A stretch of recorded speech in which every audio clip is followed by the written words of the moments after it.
Olá pessoal, então vamos aí continuar, né? Nós vimos que o alcance desse CPC 00 eram 4 coisas, né? Primeiro ele falava lá do objetivo, do relatório contábil financeiro de propósito geral, aquelas informações todas lá das demonstrações contábeis, para quem é que são preparadas, tudo que nós vimos. Aí no segundo, as características, né, qualitativas da informação contábil para fornecer informações úteis para tomar decisões. Nós vimos fundamentais, de melhoria, já vimos tudo aí. E nesse terceiro momento do alcance, ele vai tratar dos elementos lá do balanço, os elementos lá da DRE, né, que vão retratar a posição patrimonial e financeira, o desempenho, todas essas definições, critério de reconhecimento, e vamos lá ver como é que é tratado. Vamos lá. Posição patrimonial e financeira, balanço patrimonial, os elementos diretamente relacionados com a mensuração da posição patrimonial e financeira são quem? Os ativos, os passivos e o patrimônio líquido, e esses são definidos como segue. Lembra aí, ativo, o tripé do ativo é o recurso controlado pela entidade, isso a gente já sabe, como resultado de eventos passados, para o qual, né, se espera que flua benefício econômico para a empresa, o tripé. O passivo é uma obrigação presente da empresa derivada de eventos passados, cuja liquidação se espera que resulte, que resulte na saída de recursos da entidade capaz de gerar benefício econômico, o tripé do passivo. Então não quer dizer que o passivo vai sempre haver saída de recurso. Se espera que haja uma saída de recurso, é provável que haja uma saída de recurso, mas pode ter matar um passivo sem que saia recurso, sem que saia recurso financeiro, sem que saia recurso econômico. O patrimônio líquido, né, é o interesse residual no ativo da entidade depois de deduzido todos os seus passivos. Ó, interesse no ativo depois de deduzido todos os seus passivos. Beleza. As definições do ativo e do passivo identificam suas características essenciais, mas não procuram especificar os critérios que precisam ser observados para que possam ser reconhecidos. Então, na definição do ativo e do passivo, não tem o quê? Os critérios de reconhecimento. É isso que ele está me dizendo. As definições identificam suas características essenciais, mas não procuram especificar os critérios que precisam ser observados. Desse modo, as definições abrangem itens que não são reconhecidos como ativos ou como passivos no balanço patrimonial, em função de não satisfazerem os critérios de reconhecimento. Naquela definição, a gente tem vários ativos que não vão ser reconhecidos no balanço, porque não atenderam o quê? Os critérios de reconhecimento. Atende a definição, mas não atende os critérios de reconhecimento. Especificamente, a expectativa de que futuros benefícios econômicos fluam para a entidade ou saiam da entidade deve ser suficientemente certa para que seja observado o critério de reconhecimento do ativo e do passivo, respectivamente. Então, essa expectativa de que haja uma entrada de recurso deve ser considerado para reconhecimento do ativo e que haja saída para reconhecimento do passivo. E, além disso, entrada para que haja reconhecimento de ativo e saída para que haja reconhecimento passivo, você tem que conseguir mensurar o quê? O custo com segurança. Nós já vimos, falamos isso aí. Avaliar se um item se enquadra na definição de ativo, passivo ou patrimônio líquido, deve-se atentar para a sua essência subjacente e realidade econômica, e não apenas para a sua forma legal, a essência sobre a forma. Assim, por exemplo, no caso de arrendamento mercantil financeiro, a essência subjacente e a realidade econômica são de que o arrendatário adquire os benefícios econômicos do uso do ativo pela maior parte de sua vida útil, enquanto a prestação de aceitar a obrigação de pagar por esse direito o valor próximo do valor justo. Dessa forma, o arrendamento mercantil financeiro dá origem a itens que satisfazem a definição de ativo e passivo e, portanto, deve ser reconhecido como tais no balanço patrimonial do arrendatário. Esse é um dos exemplos, a gente vai falar desse lease, dessa operação de lease financeiro mais na frente, certo? Mas o lease financeiro é uma das coisas, porque o bem, ele está no arrendador, o bem é de propriedade do arrendador. Mas você precisa ter a propriedade para reconhecer no ativo? Não. Desde que você assuma isso, benefício, controle, certo? Aí vai ficar registrado no arrendatário. Ativos. O benefício econômico incorporado no ativo é o seu potencial de contribuir direto ou indiretamente para o fluxo de caixa, de corrente de caixa da empresa. Tal potencial ele pode ser produtivo, quando o recurso for parte integrante das atividades operacionais da entidade, pode também ter a forma de conversibilidade em caixa ou equivalente de caixa, ou pode ainda ser capaz de reduzir a saída de caixa, como no caso de um processo industrial alternativo, que reduz os custos de produção. Então, essa coisa de você gerar benefícios, pode ser tanto o ativo, ele aumentando a capacidade de geração de caixa, como diminuindo, por exemplo, os custos da empresa. A entidade geralmente emprega os seus ativos na produção de bens ou na prestação de serviços capazes de satisfazer os desejos e as necessidades dos consumidores, tendo em vista que esses bens ou serviços podem satisfazer esses desejos ou necessidades. Os consumidores se predispõem a pagar por eles e a contribuir assim para o fluxo de caixa da entidade. O caixa por si só rende serviços para a entidade, visto que exerce o comando sobre os demais recursos. Os benefícios econômicos, aquilo ali é só, né, uma teoriazinha, isso aqui já cai, né? Os benefícios econômicos futuros incorporados a um ativo podem fluir para a entidade de diversas maneiras. Como é que um recurso lá do ativo ele pode, né, gerar benefícios, né? Pode gerar benefício. Quando, olha, usado isoladamente ou em conjunto com outros ativos na produção de bens ou na prestação de serviços a serem vendidos pela entidade, ou seja, usado isoladamente, está usando, você tem uma máquina, um equipamento usado na fábrica, está atendendo isso aí. Trocado por outros ativos. Então, se você tem lá, por exemplo, estoques, uma maneira de gerar benefício, você troca ele por outros ativos, troca por dinheiro, troca por uma duplicata a receber. Usados para liquidar um passivo. Você pode ter dinheiro, né, pagar usado para liquidar. É uma maneira aí dele, né, fluir os benefícios econômicos daquele ativo para a entidade. Ou distribuído aos proprietários da entidade. Pessoal, aqui vai ter muita coisa nesses pronunciamentos contábeis, que às vezes tem assim 4 letras, e eles pegam aqui e já tem uma questão formada, ó. Ele coloca a letra E aqui e bota uma coisa aí que não tem nada a ver com essa coisa. Já está com a questão pronta. E vão ter várias situações de 5 itens mesmo, né, que o grande perigo de pronunciamento é esse. Porque muitas vezes, o cidadão fazendo uma questão de prova de um pronunciamento, ele não precisa saber nada de contabilidade. Ele vai ali, né, distribuído ao proprietário, não distribuídos ao proprietário. Ele pega, coloca um não, coloca uma negativa ali, alguma coisa, né, uma exclusão, certo? Exceto, ele bota inclusive. Aí já tem uma questão e você tem que estar muito, né, com esse conhecimento aí do texto, do pronunciamento, para não errar uma questão, certo? Usado isoladamente, trocado por outros ativos, conforme eu expliquei, usado para liquidar um passivo ou distribuído aí para a entidade.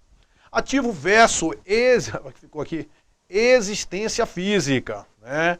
Existência física. Muitos ativos, como por exemplo, itens do imobilizado, têm forma física.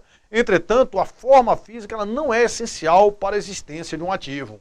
Assim sendo, as patentes e os direitos autorais, por exemplo, são considerados ativos, caso deles sejam esperados que benefício econômico futuro flua para a entidade. Ou seja, os ativos o quê? Intangíveis, né? Então você não precisa ter o quê? Existência física para ter um ativo.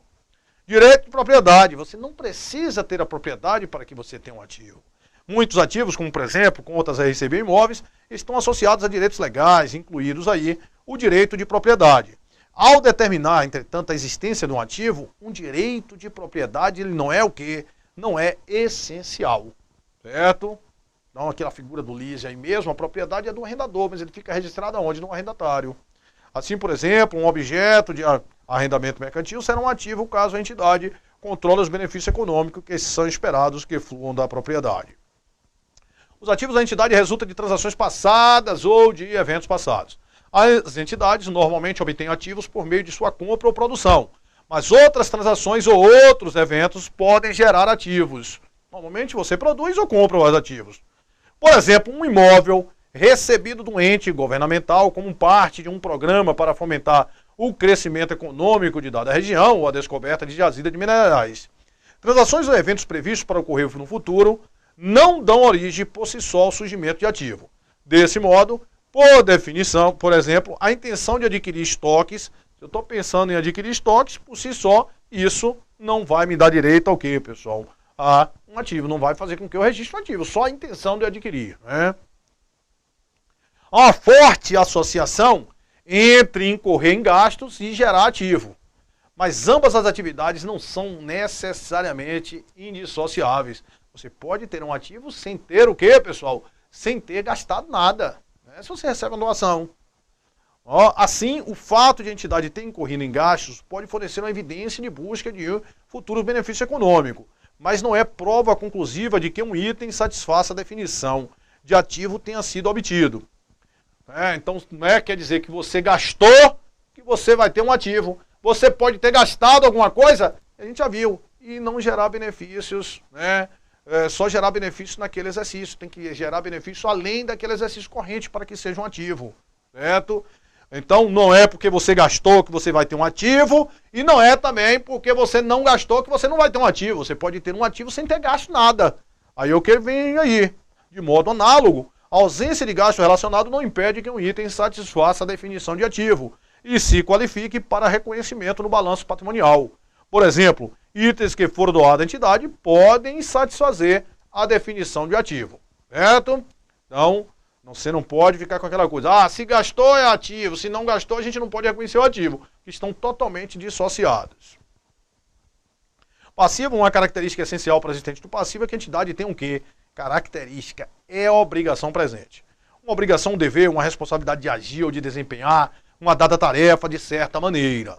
As obrigações podem ser legalmente exigíveis, em consequência de contrato ou de exigências estatutárias. Esse é normalmente o caso, por exemplo, das contas a pagar, né?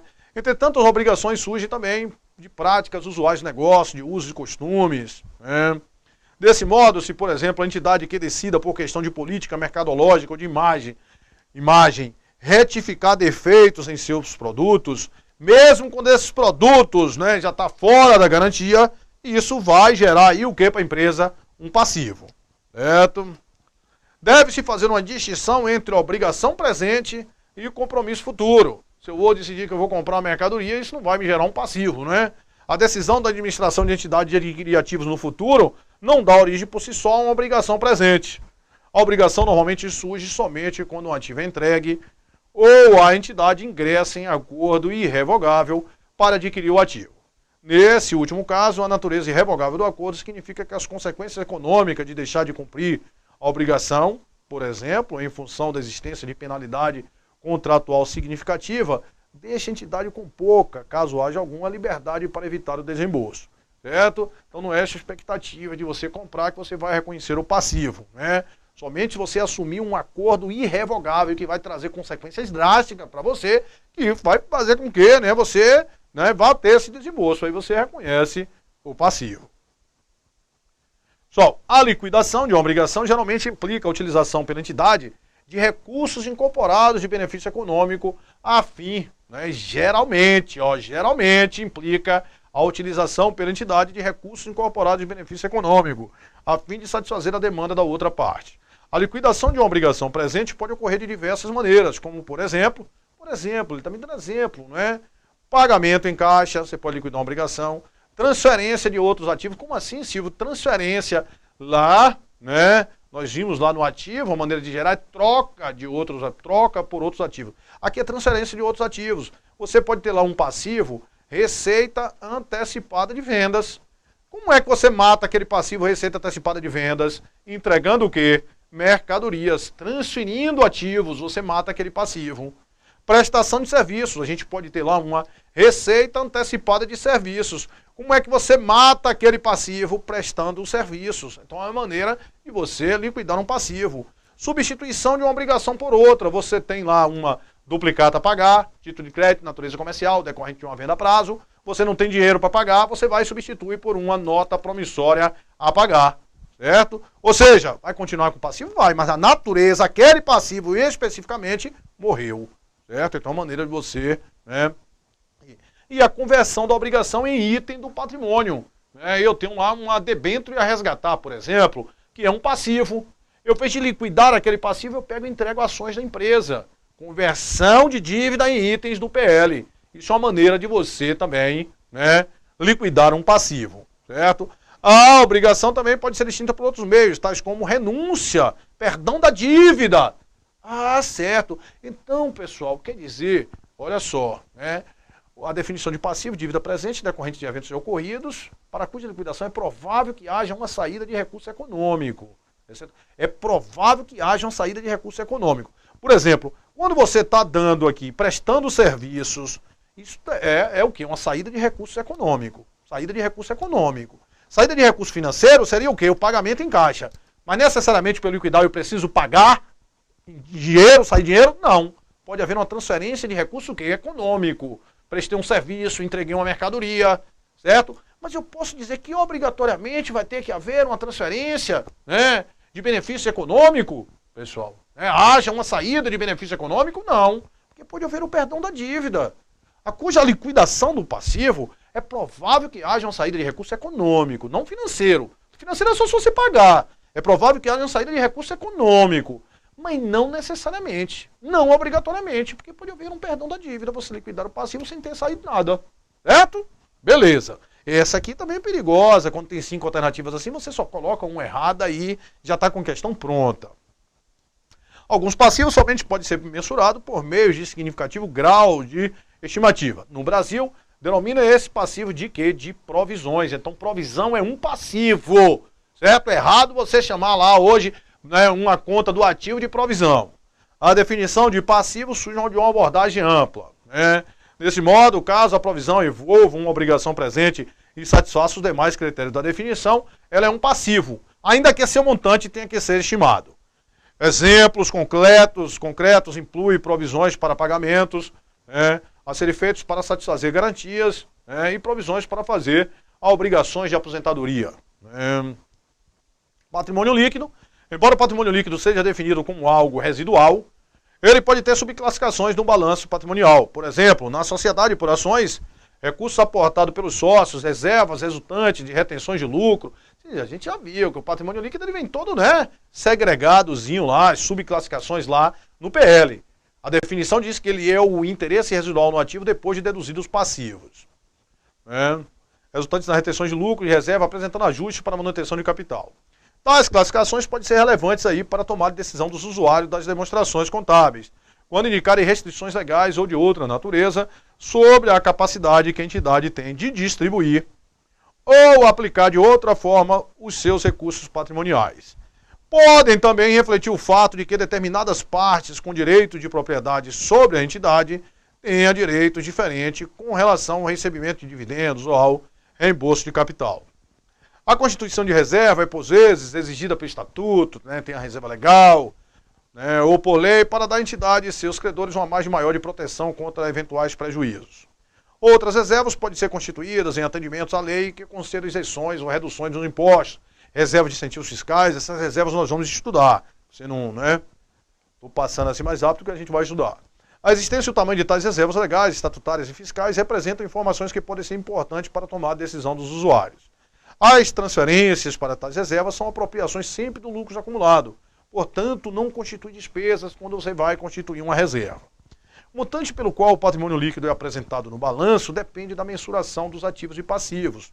Normalmente, o montante agregado do PL, somente por coincidência, corresponde ao valor de mercado agregado das ações, ou da soma que poderia ser obtida pela venda dos seus ativos numa base de item por item, ou da entidade como um todo, tomando por base a premissa da quantidade. Pessoal, então ele está me dizendo que o montante pelo qual é apresentado no balanço patrimonial depende da mensuração de quê? De ativo e passivo. Você vai mensurar pelo valor justo o ativo, você vai ter um PL, muitas vezes o valor justo é maior pelo valor contábil, não é isso? Normalmente o montante agregado no PL, somente por coincidência, ele vai corresponder ao quê? Ao valor de mercado agregado das ações da entidade. Ou então corresponder à soma. Imagine, somente por coincidência o valor do PL que eu estou lá, eu vou pegar, se eu vender meu ativo todo, se eu pegar meu passivo todo, eu vou chegar àquele valor.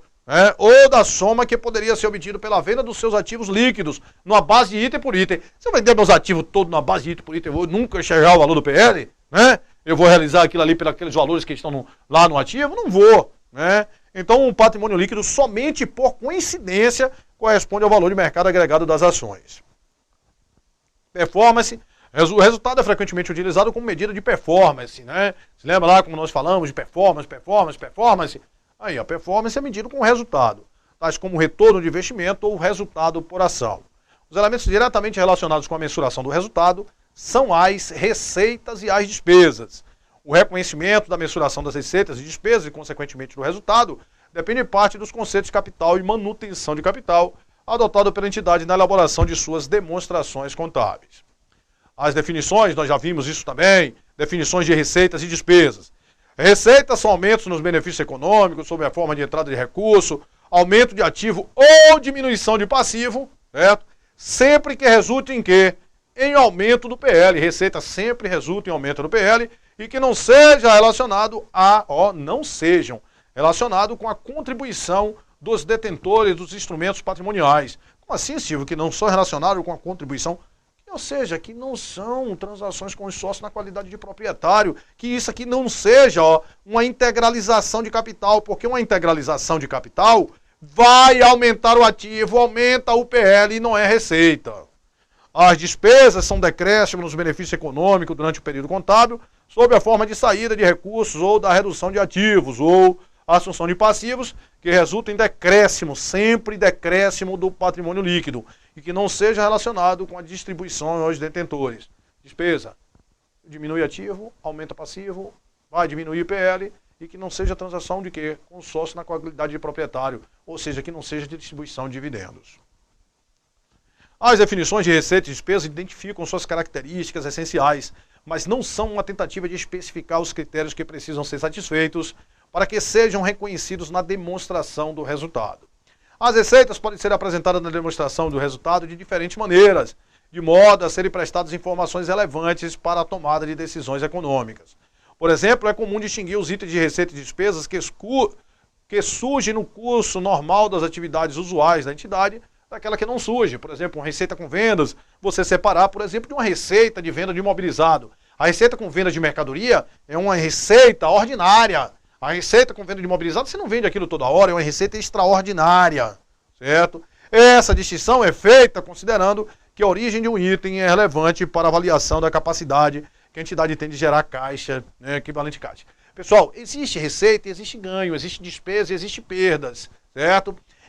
O pronunciamento ele não trata, conceitualmente não tem diferença entre despesas e perda. Tanto despesa como perda vai diminuir o PL. Certo? Receita e ganho vão aumentar o PL. O pronunciamento ele não faz diferença entre isso aí. A definição de receita abrange tanto receitas propriamente ditas como ganhos. A receita ela surge no curso das atividades usuais da entidade e é designada por uma variedade de nomes, vendas, receita de honorários, juros, dividendos, royalties, aluguéis. Os ganhos representam outros itens que se enquadram na definição de receita e podem, se enquadram. Por quê? Porque aumentam o PL. E podem ou não surgir no curso das atividades usuais da entidade, representando aumento dos benefícios econômicos. E como tais, não diferem em natureza das receitas. Conceitualmente não tem diferença entre receita e o quê? E ganho. Vão todos os dois aumentar o PL. Consequentemente, não são considerados como elementos separados nessa estrutura conceitual. Ganhos inclui como exemplo aquele da venda de ativos não circulantes. Vendeu um imobilizado. Ou seja, lucro na venda de imobilizado. Lucro na venda de um imobilizado, e isso aqui é o quê? Isso é um ganho, certo? Isso é um ganho, certo? Isso vai aumentar o PL. Então, conceitualmente, lá na DRE não vai fazer diferença entre receita e ganho, assim como despesa e perdas. A definição de despesa abrange tanto as perdas quanto as despesas propriamente ditas que surgem no curso das atividades usuais da entidade. As despesas que surgem no curso das atividades usuais da entidade incluem, por exemplo, custo das mercadorias vendidas, salário e depreciação, geralmente toma forma de desembolso ou redução de ativo, como caixa, equivalente caixa, estoques, ativo imobilizado. Perdas representam outros itens que se enquadram na definição de despesas e podem ou não surgir no curso das atividades econômicas. Mas o pronunciamento que ele fala não difere em natureza das demais despesas, perdas e despesas. Certo? Consequentemente, não são considerados como elementos separados nessa estrutura conceitual. Então você não tem o elemento perda separado de despesa, está tudo junto, não tem ganho separado de receita.